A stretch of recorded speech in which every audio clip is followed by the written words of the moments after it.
Bismillahirrahmanirrahim. Assalamualaikum warahmatullahi wabarakatuh. Kepada semua pengikut, followers, tanya Dr. Syed. Okay, apa khabar anda semua di sana? Well, saya Dr. Syed Ayub Syed Mustafa Al-Qudri. Hari ini saya akan cerita satu topik yang lari sikit daripada COVID lah. Selalu saya bawakan topik COVID kan. Sekarang saya rasa ramai dah orang jam dengan topik COVID ni. Bukan jam apa, dia dah macam tak tahu nak kata apalah Sebab kita pun tak tahu benda ni. Bismillah. Apa nah? SARS-CoV-2 virus ni kan. Okay, dia adalah sejenis novel virus. Novel virus ni maksudnya virus yang baru. Saintis baru nak tahu ini, baru nak tahu itu, baru nak tahu ini. Dan semua ni menyebabkan kita stres. Saya pun stres. Semalam saya baca satu artikel yang menceritakan tentang COVID virus ini. Satu, kita dah takut nak kena COVID tu kan. Tapi bila dah kena tu, selepas dah sembuh tu, ada beberapa perkara pula mereka dapati. Antaranya contoh, ada pula beberapa peratus pesakit yang mula-mula dah negatif, dah sembuh, dah tak ada apa-apa, tiba-tiba positif balik. Satu. Tapi yang lebih saya stres, saya pun stres juga. Okay. Yang lebih saya stres ialah sebab didapati COVID ini ada juga memberi kesan selepas jangkitan. So antara kesan-kesan selepas jangkitan, contohnya dia boleh menurunkan fungsi paru-paru. Okay? Menurunkan fungsi paru-paru, satu. Dan bukan paru-paru saja, saya dah baca kajian menunjukkan bahawa mereka yang dah negatif kuman COVID ini, dia dapati dia punya liver enzyme. Liver enzyme ni kita cek darah tu kan. Kita nak tahu fungsi hati tu terjejas ke tak. So, selepas beberapa kali cek, fungsi hati tu masih terjejas. So, adakah COVID ataupun SARS-CoV-2 virus ni menyebabkan kerosakan hati juga? Bukan itu saja, didapati 12% daripada mereka yang sembuh daripada virus tersebut mungkin juga disebabkan oleh yang mereka kena itu adalah warga yang berusia. Juga menunjukkan bahawa fungsi hati semakin lemah, ada 12%. Okay? Right.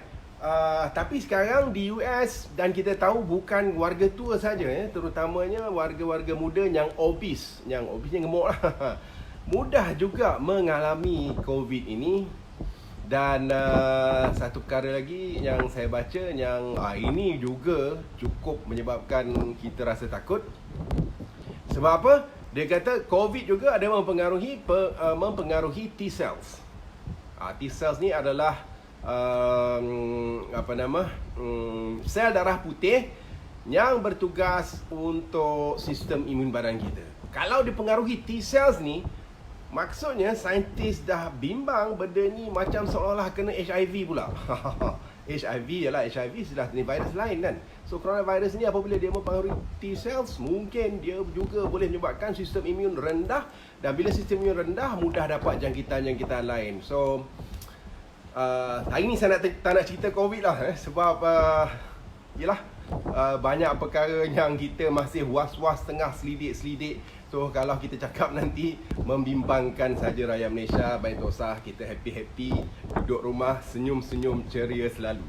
So hari ini saya akan ceritakan tentang satu soalan yang ada yang bertanya kepada saya. Seorang wanita umur 40 tahun lebih, dia komplain sakit bahagian ulu hati. Sakit bahagian ulu hati dan belah kanan ni. Dia rasa macam sakit tu. Saya cuba tanya apa jenis sakit tu kan. Dia pun tak reti nak explain sakit tu macam mana. Dia kata blunt ataupun dull. Dull pain ni macam rasa senak, rasa tak selesa, macam tu tau. Okay. Dia rasa senak, rasa tak selesa di bahagian ulu hati, di bahagian rusuk, bahagian bawah rusuk kanan. Dan satu perkara yang dia kata, dia selalu buang angin. Kentut lah tu kan? Dia selalu buang angin. Okey, saya tanya balik, pukul berapa? Ini favorite question ni sebab nak tahu pukul berapa selalu sakit tu datang. Dia kata lebih kurang tengah malam. And dalam fikiran saya, ini sah tanda batu karang hempedu. Batu karang ada dua, satu buah pinggang, satu hempedu. Hari ni saya cerita tentang hempedu. Dan kenapa berlaku semikian saya akan jelaskan selepas ini. So ingat, kalau sakit bahagian bawah rusuk kanan, ni mungkin terbalik, nampak belah lain. Okey, sakit bawah rusuk belah kanan, jam sakit tu lebih kurang pukul 12.30 malam, pukul 1 pagi ataupun 2 pagi. Okey, terutamanya jika anda ada masalah loya ataupun rasa berangin, perut asyik nak terkentut aja kan. Okey, ini mungkin tanda anda ada penyakit batu karang hempedu. Very typical. Terutamanya saya masih ingat waktu saya belajar kat Belgium dulu, dia ada formula, nak ingat siapa yang mudah kena penyakit batu karang hempedu ni. Dia antara formula yang profesor saya cakap, saya masih ingat, iaitu 40 fatty fertile female. Okey, apa dia? 40 maksudnya wanita yang berumur 40 tahun ke atas. Okey, tadi female kan, wanita lah tu. Okey, mereka yang berumur 40 tahun ke atas, 40. Fatty maksudnya obese lah, mereka yang gemuk kan. Mereka yang gemuk mudah kena batu karang ni. Dia kebanyakannya terdiri dari kolesterol. Okey, right. Kemudian 40 fatty fertile. Yes, fertile. So fertile ni maksudnya batu karang ni mudah dihidapi oleh mereka yang fertile. Fertile ni subur lah. Ramai anak macam tu kan. Subur, ramai anak dia. Dan juga pengaruh oleh OCP ataupun pil perancang keluarga. Bagi kami anak dia nak perancang, so ini pun boleh menyebabkan terbentuknya batu karang. Saya akan cerita kenapa. Okey, sebentar lagi. 40 fatty fertile female. Dah 4 perkara tu lah. So saya dah gabungkan 4 perkara ni kalau ada. Dan typical simptom yang saya cakap tadi, so kena fikiran dia pergi kepada batu karang hempedu. Okay, right. First, tahu tak hempedu tak apa? Saya tahu mereka-mereka yang biasa ke dapur. Okay, saya zaman bujang dulu memang ada siang ayam lah. Sekarang ni macam kurang sikit. So bila siang ayam tu masa nak dekat hati ayam tu kan, dia ada yang benda hijau kat bawah hati tu. Itu kena buat elok-elok. Kau tidak, hati tu pahit rasanya. Kan? Itu hempedu lah tu. Itu pundi hempedu. Okay, right. Dan pundi hempedu ni tugas dia ialah untuk, satu, membuang toksin. Dua, untuk membantu penghadaman, terutamanya lemak. Sebab itu bila kita makan, saya nak cerita kenapa sakit tu datang pukul 12.30 malam ataupun 1 pagi, 2 pagi. Okey, contoh kita makan pukul 8 malam. Biasalah orang makan pukul 8 malam tu kan. Kalau mungkin orang makan pukul 6 petang tu ada juga. Tapi anggaplah makan pukul 7 atau 8 malam lepas salat maghrib kan. Okey, so makanan akan masuk, dia masuk ke dalam perut. Dia duduk dalam perut tu sekitar 4 hingga 5 jam. Kemudian dia akan masuk ke bahagian duodenum. Dan di bahagian itu apabila makanan dah mula transit masuk, nak pergi kepada usus kecil kita di bahagian duodenum tu, otak kita dia akan respon, dia akan mengeluarkan sedikit hormon cholecystokinin, menyebabkan apa yang berlaku? Hempedu mengecut, mengeluarkan rembesan jus-jus hempedu tadi, okay, ke dalam bahagian duodenum atau mana nak pergi kepada usus kecil tadi, untuk membantu menghadamkan lemak terutamanya, dan juga makanan-makanan lain. Okay. Sewaktu mengecut tu kebetulan ada batu yang menghalang, waktu itulah dia sakit. Sebab itu sakit tipikal untuk orang yang ada batu hempedu tu 4 hingga 5 jam selepas dia makan. Terutamanya kalau dia makan makanan yang tinggi dengan lemak. So itu sebab dia sakit pukul 12.30 malam, 1 pagi, 2 pagi. So waktu saya di klinik, kalau ada orang yang datang pukul 12.30 malam, 1, pukul 2 pagi tu, automatik dia kata sakit perut, terus terfikir kepada batu hempedu. Okay, right.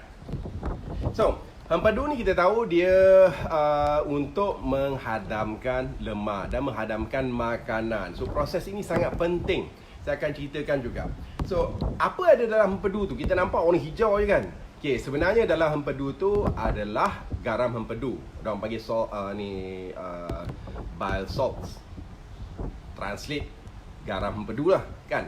Okay, garam hempedu tu adalah enzim-enzim untuk menghadamkan makanan.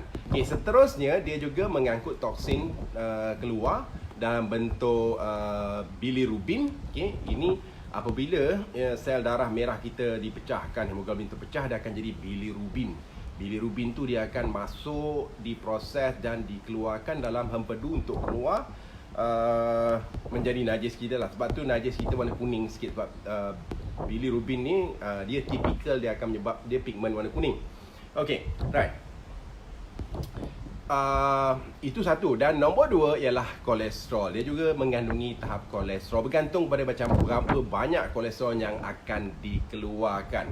So, pundi empedu ini dia bersambung tau. Dia bukan satu pundi macam tu saja. Dia ada sambungan ni. Macam mana dia bersambung? Dia akan bersambung dengan hati kita. Hati kita belah sini, sorry. Dia akan bersambung dengan hati kita. Kemudian dia akan bersambung dengan pankreas kita. Yang mana pankreas ni akan keluarkan enzim, okey, dan hati mengeluarkan kolesterol. Semua tu bertemu, dia berkumpul dalam pankreas enzim tu dia terus keluar. Okey, tapi yang dalam pundi hempedu tu dia kumpul dulu apa yang dikeluarkan hati tu. Kemudian dia sendiri mengeluarkan enzim tu, dia keluar bersama-sama dengan jus daripada pankreas. So dua organ ini tiga organ ataupun tiga bahagian badan kita ni bertemu, iaitu jus pundi hempedu, hati dan juga pankreas. Dia bertemu dan dia keluar masuk ke dalam usus kecil melalui satu lubang. Dia ada satu lubang masuk ke dalam usus kecil. Okey, right. So itu adalah anatomi yang mudah lah kan. Anatomi yang mudah saya nak ceritakan.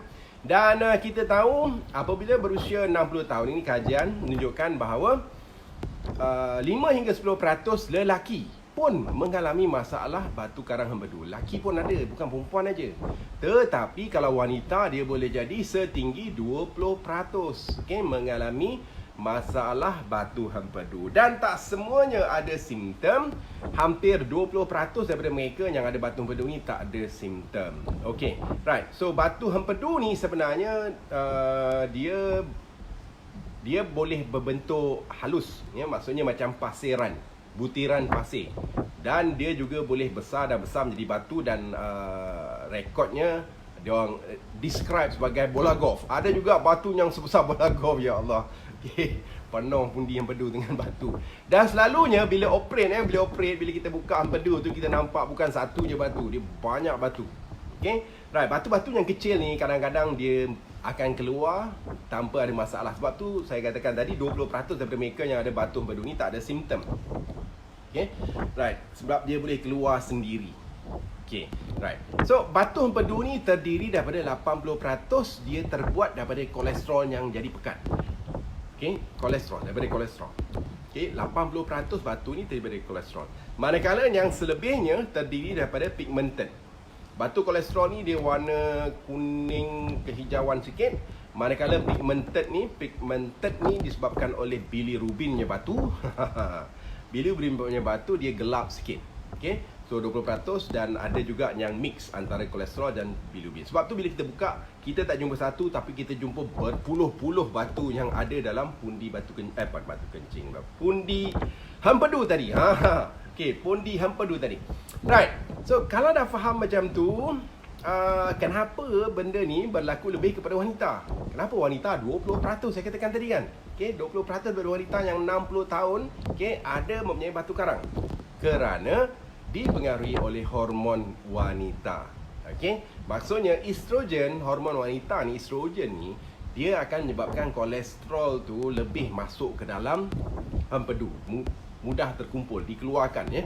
Dia menyumbat kolesterol tu keluar, mengisi batu hempedu. Kalau pekat sangat dalam hempedu tadi, dalam pundi hempedu tadi, apa yang akan berlaku? Kolesterol ni dia boleh mengeras dan akhirnya terbentuk batu karang. Okey, itu satu hormon wanita. Hormon wanita kedua, progesteron.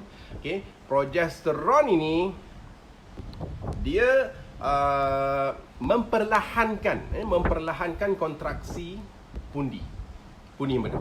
Maksudnya sama juga. Bila dia memperlahankan kontraksi, maksudnya contraction, ataupun pengecutan pundi yang mengeluarkan air jus hempedu tu keluar, diperlahankan, maka apa yang tinggal dalam tu mudah jadi pekat dan dia akan membentuk batu juga. Sebab tu wanita dengan hormon-hormonnya mudah kena batu hempedu. Sebab tu yang saya kata tadi, fertile female, iaitu wanita yang subur, yang estrogennya selalu pada tahap yang tinggi, ataupun wanita yang selalu hamil, wanita yang makan pil perancang keluarga yang juga terdiri daripada estrogen dan progesteron tadi, juga mudah mengalami batu karang hempedu. Okay, right. So apa risk faktor yang lain? Okay, kadang-kadang dalam family history ataupun maknya kena batu karang, so anaknya mudah kena batu karang. Okay, so risk factor lah tu. Okay, nombor 2, mereka yang kuat makan lemak tapi tak makan sayur. Ini masalah besar ni. Kuat makan lemak tapi tak makan sayur.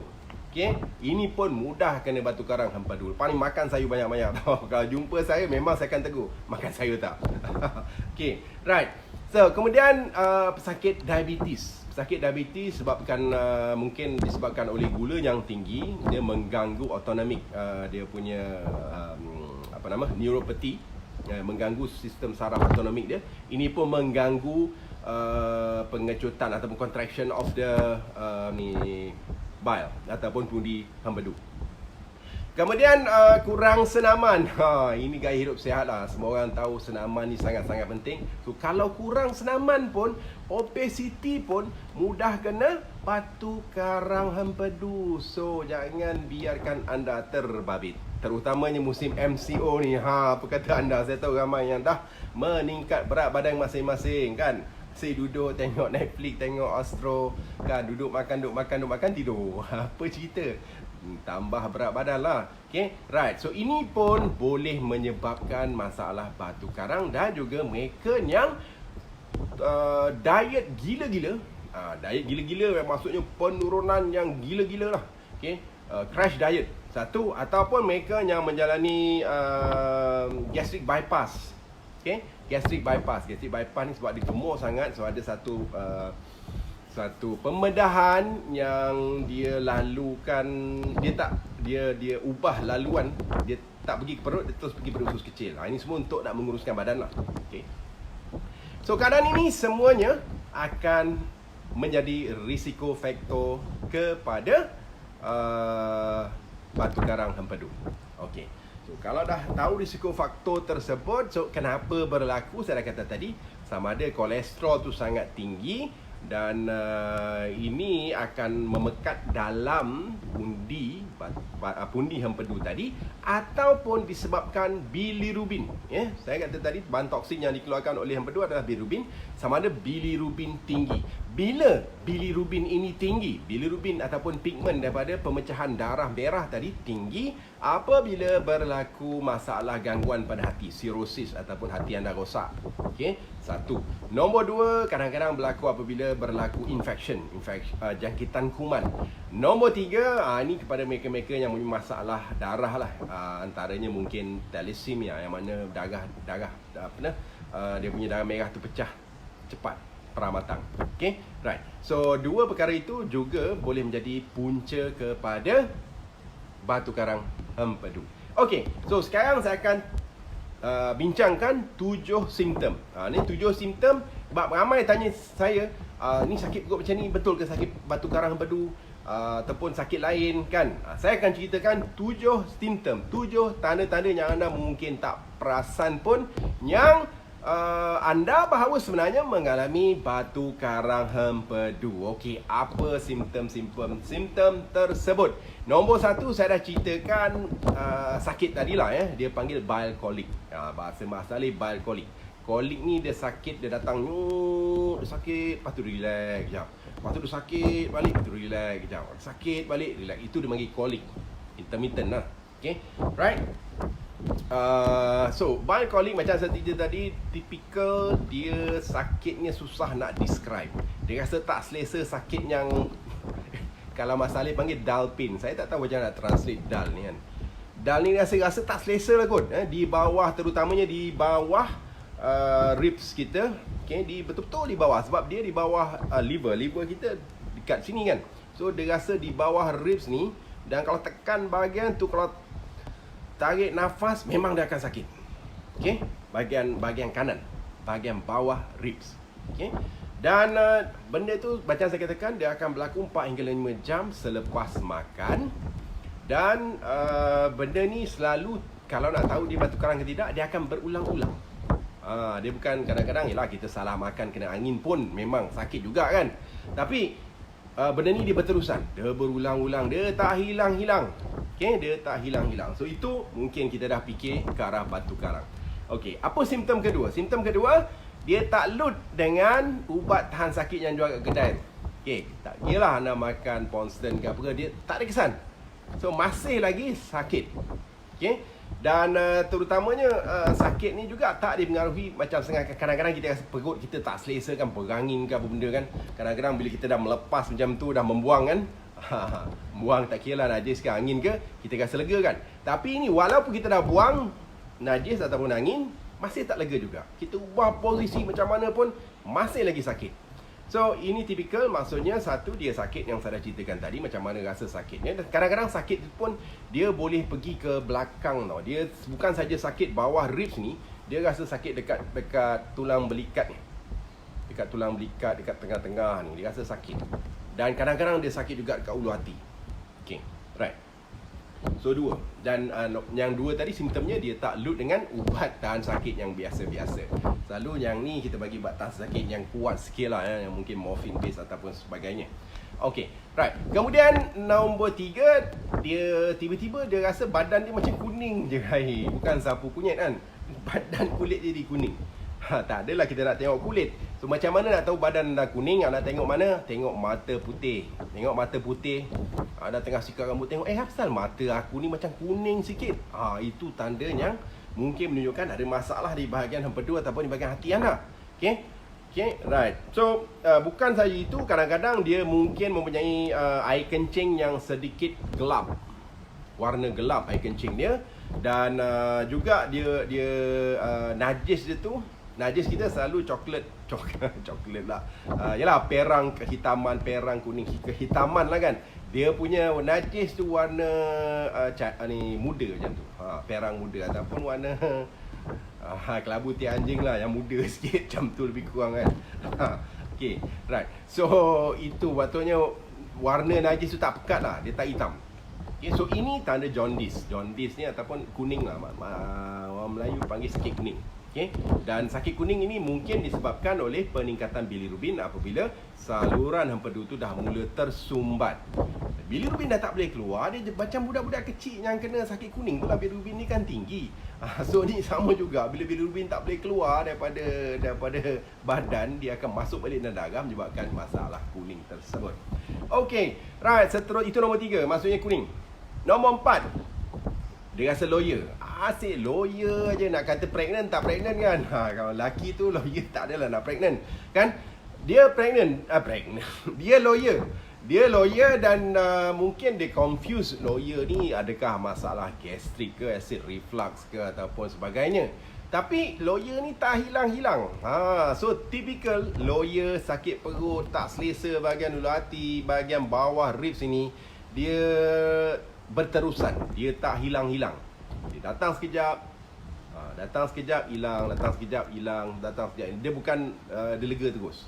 Okay, itu antara masalah keempat, lawyer, dan kadang-kadang dia datang dengan muntah.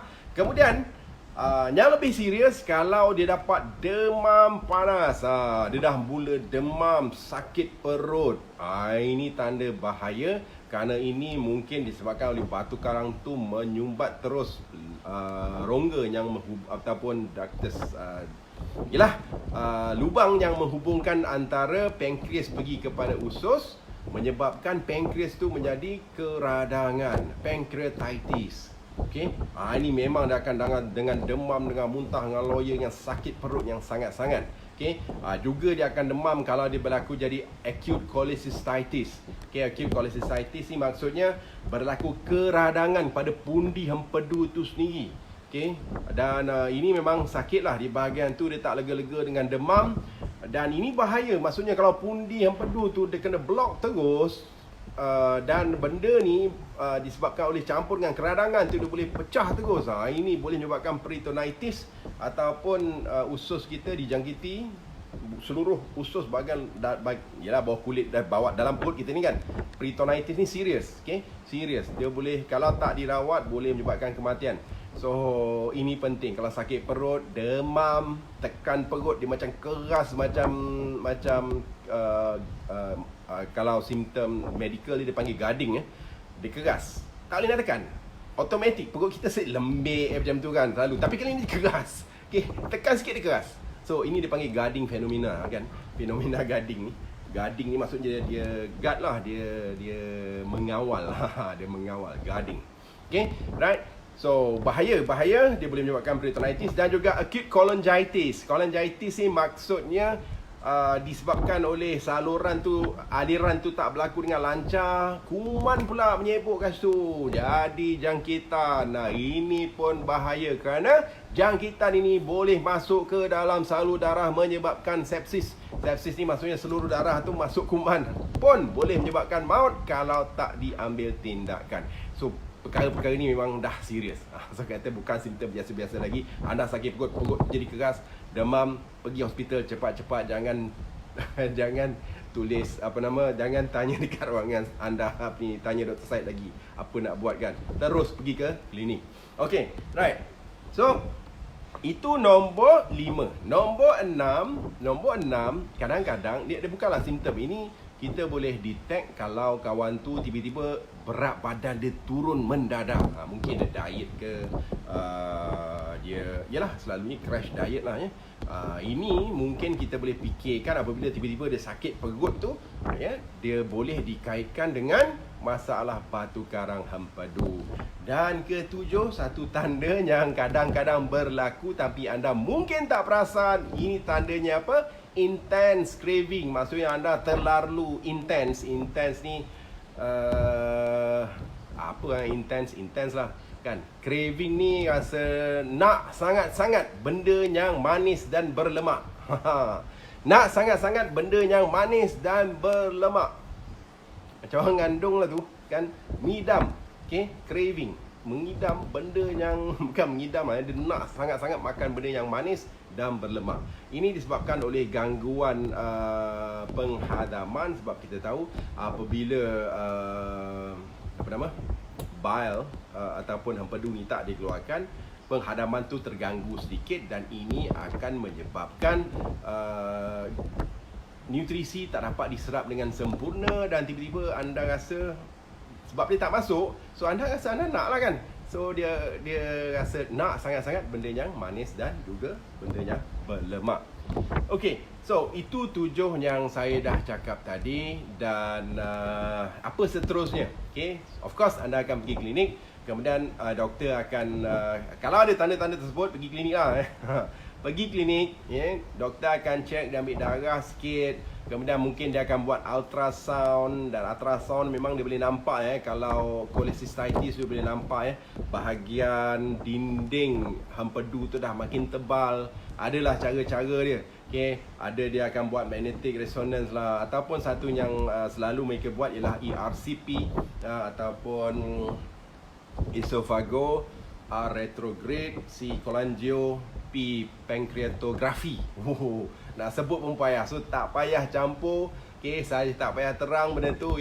Biar kerja doktor buat lah. Maksudnya anda dah sampai klinik, bagilah doktor nak buat apa pun. Okay, dia akan bagi tahu sama ada anda ada masalah batu karang hempedu ataupun tidak. Dan apa seterusnya? Okay, bergantung selalunya. Okay, doktor akan ambil langkah-langkah pencegahan. Maksudnya kalau tengok batu karang tu dah banyak dan benda ni menyebabkan simptom, so dia akan operate lah. So Alhamdulillah sekarang dah ada teknik operate yang moden. Maksudnya menggunakan laparoskopi. Okay, laparoskopi tu maksudnya dia potong part kecil-kecil dia potong. Sini sikit, sini sikit, sini sikit. Cukup untuk masuk laparoskop. Kamera kecil tu masuk gunting dia. So dia akan buat kerja dia dengan menggunakan kamera kecil tu lah. Kalau zaman dulu dia gunakan open cholecystectomy ataupun dia potong daripada sini sampai ke sini. Itu memang paling kurang 14 hari duduk dalam hospital. Kalau buat laparoskopi ni kadang-kadang hari tu pun anda boleh balik ataupun esoknya boleh balik. Kan? So menarik. Okay? So biasanya dia bukan buang batu dekat situ, dia akan buang pundi hempedu tu semua. Kan? Dia akan buang pundi hempedu tu semuanya. Dan orang cakap tak ada pundi hempedu ni, bahaya ke tak bahaya? okey, sebenarnya ialah disebabkan oleh sakit, dan sakit tu bahaya. Boleh menyebabkan yang saya cakap pancreatitis, cholangitis, apa benda semua tu. So of course bila dia buat ni ialah untuk nak mengelakkan risiko anda mengalami kerosakan pankreas, kerosakan hati dan sebagainya. So itu adalah lebih selamat, kan? So apabila buat macam ni, dia buangkan seluruh pundi hempedu tu, sebab selalunya dia bukan ada satu batu karang. Macam saya katakan, bila buka tu, ya Allah, berpuluh-puluh dia buat collection batu karang dalam pundi hempedu tu. Memang tak boleh nak cabut satu-satu lah, memang no way. So bila buang macam ni, apa yang akan berlaku? Okay, maksudnya jus hempedu ataupun jus enzim itu dia tak lagi berkumpul pada pundi itu, sebab pundi dah tak ada. So dia terus masuk kepada usus, dan daripada pankreas pun sama. So cuma anda mungkin rasa tak selesa pada peringkat awal, dan elakkan makanan berminyak. Sebab kalau makan makanan yang berminyak, mungkin dia sukar untuk dihadamkan. So ini akan menyebabkan apa yang akan berlaku, tak selesa perut lah, dia akan rasa berangin lah, apa semua. Okay, sedap perut. Okay, so itu saja. Mereka yang dah buang hempedu, don't worry. Okay, cuma elakkan makanan berminyak, itu sahaja. So bagi setengah-setengah orang, dia rasa mungkin tak perlu operate lagi. Okay, ada jugalah setengah-setengah doktor yang memberi ubat, yang ubat katanya boleh cairkan batu. Okay, kadang-kadang ubat cairkan batu tu ada, itu pergi kat klinik, berbincang dengan doktor anda. Bagi saya, satu perkara yang anda harus cuba, okay, ialah elakkan dari sembelit. Dia ada dua kat situ. Batu karang hempedu boleh menyebabkan sembelit. Sembelit pun ada pengaruhnya kepada batu karang hempedu. Okay, right. So bila sembelit, okay, bila anda nak pecahkan kolesterol, bila anda nak rawat batu karang, terutamanya batu karang kolesterol ini dalam hempedu anda, anda jangan sembelit, kena lawas. Sebab tu kena makan sayur hijau banyak-banyak. Okay, bagusnya anda makan sesuatu yang boleh menyihatkan seluruh sistem usus. Ya, serat ni ada dua jenis, satu yang jenis larut, satu lagi yang jenis tak larut. So dua-dua ni akan membantu untuk membersihkan najis tu keluar. So bila pergerakan usus tu lancar, apa yang akan berlaku? Okay, pundi hempedu ataupun pundi hempedu tu akan contract dengan lebih efisien. Dan ini sebenarnya secara tak langsung dia akan memancutkan keluar batu karang tu keluar, ataupun dia akan sebab dia akan mencairkan batu karang. Bila dia efisien, of course jus hempedu anda akan keluar dengan lebih efisien, dan ini akan diganti dengan kolesterol yang baru yang masuk dalam tu, dan ini secara tak langsung akan mengelakkan kepekatan kolesterol di dalam pundi hempedu. Dan kadang-kadang semua orang yang ada nasib baik, okay, benda ni pun boleh membantu mengatasi masalah batu karang hempedu. Setengah dia buat scan, dah hilang dah batu karang dia. So alhamdulillah. So boleh juga amalkan bahan-bahan yang melancarkan, menyihatkan sistem usus, yang mengandungi fiber, sama ada yang larut ataupun tak larut. Yang gabung ni lebih elok. Sama ada fiber tu kita campurkan dengan aloe vera ke, ataupun kita campurkan dengan prebiotik pun yang menyihatkan sistem usus. So ini sangat-sangat berkesan untuk membantu mengatasi masalah batu karang. Okey, dan seterusnya elakkan makanan yang tinggi dengan kolesterol yang tak sihat. So makanlah kolesterol yang sihat, antaranya omega 3, dan omega 3 ni dalam kolesterol ataupun yang ada dalam ikan okey, dan juga olive oil bagus, okey, dan elakkan trans fat, elakkan gula yang tinggi, dan paling penting makan sayur. So ini kaedah-kaedah bagaimana dengan pemakanan anda boleh elakkan daripada mengalami batu karang, terutamanya anda tahu mak anda pernah ada batu karang. So anda mempunyai risiko untuk mengalami masalah batu karang. Okey, nombor 2, okey, untuk nak cegah dia, okey, bukan dia nombor 3. Tadi first kali elakkan bersembelit. Nombor 2 tu yang saya katakan healthy diet kan. Nombor 3 ialah senaman. Saya dah katakan antara risiko untuk mereka mendapat batu karang ialah orang yang kurang bersenam, orang yang badan obese. Okey, so senaman dan get a good jangan berlebihan makan segenggam nasi, segenggam protein, 2 tapak tangan sayur, itu yang paling sihat. Okay, insyaAllah anda kurangkan berat badan anda, risiko untuk mendapat batu karang hempedu tu pun kurang. Okay, dan apa lagi?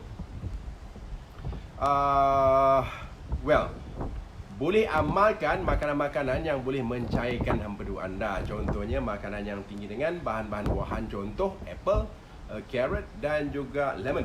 Ini juga adalah sihat untuk dilute anda punya bile juice tadi. Okay. So satu lagi yang penting, kalau anda ada diabetes, pastikan anda jaga tahap gula anda. Jangan bagi diabetes ini makan anda punya saraf, bukan maksudnya merosakkan saraf autonomik anda sehingga akan mengganggu